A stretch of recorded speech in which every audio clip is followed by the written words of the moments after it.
J'ai donc reçu un Acer Aspire One 751. Alors il ne faut pas dire, comme je dis depuis le début, Acer Aspire One Pro 751. C'est vraiment une machine grand public, pas du tout pro. La seule différence entre cet Acer et la plupart des machines sur le marché, et notamment de toute la gamme Acer, c'est qu'elle est en 11,6 pouces, donc avec une résolution supérieure au 1024 par 600 à Bitfel, puisqu'on est en 1366 par 768. Donc les principaux intérêts, c'est de pouvoir afficher effectivement du 720p et aussi d'avoir une très bonne résolution pour travailler, pour saisir des notes. On a une alimentation tout à fait standard, un petit peu plus grosse qu'une Asus, mais enfin vraiment dans la moyenne, ça pose pas de problème. Pas mal de câbles d'alimentation, c'est une version bêta, donc prévu pour plusieurs pays. Il y a normalement dans la version française que le cordon évidemment français. Documentation habituelle, etc. Là je les ai pas dans cette version bêta. Et donc là j'ai une batterie, 3 cellules seulement. Donc a priori c'est pas celle-là que vous avez dans les machines en France. Vous avez une version 6 cellules qui dépasse de la machine. Alors là ça fait une très belle intégration à l'engin, ça fait vraiment un engin très compact, très bien intégré. Le problème c'est que l'autonomie ne suit pas forcément bien, donc la version 6 cellules dépasse un petit peu, mais par contre fournit beaucoup plus d'autonomie à l'engin. On a un beau contraste entre la batterie et le bas du châssis qui est mat et l'écran qui est malheureusement brillant. Je dis malheureusement parce que là sur cette machine, ça, avec un grand écran comme ça se sent vraiment. Et on a surtout un châssis mat qui est très bien fichu, très bien chevillé avec de nombreuses vis. C'est du solide. Alors connectique, on a une prise RJ45, de l'alimentation, 2 USB, les ports audio habituels, des petits boutons qui permettent d'activer, désactiver Wi-Fi et Bluetooth, un lecteur de carte SDHC, un troisième port USB qui suit. Alors le lecteur de carte SDHC, il est bien parce qu'il permet vraiment de cacher complètement la carte. Ça c'est toujours un plus sur ces machines-là. Même s'il y a un disque dur 160 Go, on peut laisser une carte et donc s'en servir par exemple pour embarquer un système d'exploitation. Et donc un port anti-vol et un port VGA. Alors si vous avez bien regardé, bien détaillé, vous avez pu vous apercevoir que les ports USB sont assez hauts et ça c'est vraiment un plus sur la machine.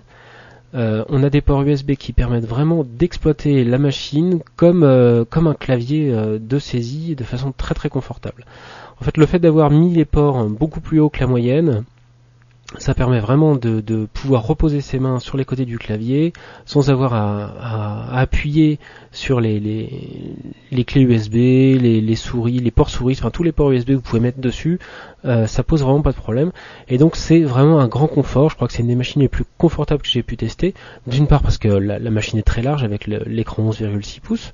Mais aussi parce qu'effectivement on peut s'arrêter de pianoter sans avoir à réfléchir où on va poser les mains. On a vraiment un grand confort à ce niveau-là. Autre point important, c'est tout ce qui était pensé au niveau connectique, et ça c'est vraiment bien fichu et bien pensé de la part d'Acer. On a d'abord ce connecteur d'Alim qui est coudé, donc ça maintenant c'est devenu un petit peu la norme, donc ça permet de libérer de l'espace. On n'a pas un câble qui vient traîner là où on pose ses mains. Là on peut poser aussi un document, mais encore plus malin de la part d'Acer, c'est d'avoir positionné donc les deux câbles les plus difficiles à manipuler, donc le RJ45 ici à gauche, du câble réseau, qui donc vient dans l'angle de la machine et permet vraiment de ne pas être gêné par le câble. On peut vraiment le faire partir derrière sans souci. Et de l'autre côté, on a à peu près la même chose avec le câble VGA. Et donc on va pouvoir de chaque côté vraiment ou poser un document ou poser une souris et exploiter la machine sans avoir de câblerie qui vient déranger l'ensemble. Ça c'est vraiment aussi très agréable. Voilà, typiquement l'usage qu'on peut avoir de la machine, on peut vraiment tout brancher et ça fait vraiment une machine à écrire très très très performante.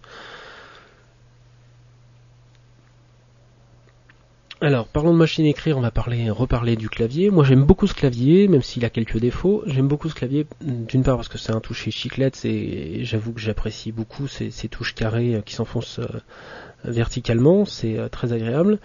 En fait, où qu'on frappe sur une touche de ce type-là, on se retrouve avec une frappe précise. C'est ça qui est bien, c'est qu'on n'a pas besoin de vraiment regarder ce qu'on fait. Les touches fléchées, c'est un peu léger, elles sont vraiment très courtes, donc ça, au niveau manipulation, il faut vraiment regarder où on met les doigts, et c'est vraiment les seules touches qui posent problème dans la machine. Tout le reste est très bien fichu. Le vrai défaut de la machine, c'est cette espèce d'effet de pompage qu'on a quand on appuie sur les touches du milieu. Alors on me dit que sur certaines versions en définitive, c'est encore le cas, sur d'autres ça ne le fait pas du tout. Donc je ne sais pas si c'est un défaut d'ensemble ou si c'est un défaut ponctuel. Enfin ça peut arriver. Touche contrôle bien placée, on tombe vraiment dessus sans problème, donc on peut la manipuler avec le petit doigt sans réfléchir. Ou qu'on frappe encore une fois sur la touche, on la déclenche. Ça c'est vraiment les gros avantages du clavier chiclette.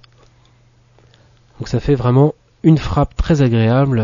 Moi qui tape pas avec tous mes doigts, j'arrive vraiment à un confort de frappe très complet sur cet Aspire One 751.